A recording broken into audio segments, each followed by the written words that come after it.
Before pa yun, pumunta tapos ng uwan, OB, tapos yun. grabe na yung mga plano Oo, mga wala mima pag minum to, sige na na, pang pagkesa nakipag gender reveal na doon na malalaman Ano, kung mabasa ano ang yung papel. gender. Ay nako, wag na kayo magsama sa susunod na yung mga kasamahan sa bahay pag kukuha kayo ng result ng inyong gender ng baby. Once Ito na yung mabasa, nangyari sa bitaw. aming mga madam ha. Tawa?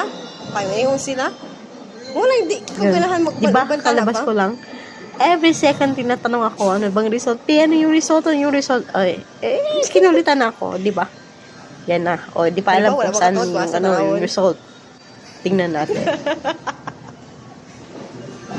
Hala, hanapin nyo. O, di ba? Wala mo katuod, wala asa. O, di ba? Ano kayo dyan? Naging speechless. Si Papa talaga rin gigigil. O, di ba? Tuwang-tuwa ka ngayon. Paano niyo yung gender reveal natin? Nireveal mo lang sa sarili nyo. O, di ba? Pero wala namang kasi sidla nung kaligayahan yung Wala, na-feel niya. Sige na lang. Hindi dapat i-reveal. Di ba? Nagigigil siya dun sa result eh. O, di ba? Sino naman? Kaya mga guys, wag na kayo magsama na magkasama nyo sa bahay. Kasi kukulitin kayo hanggang mag-reveal kayo. Hindi na nakapaghintay ng gender Di, reveal. mga chismosa. Sige na lang. Pinandili mo Happy uban. naman siya sa result.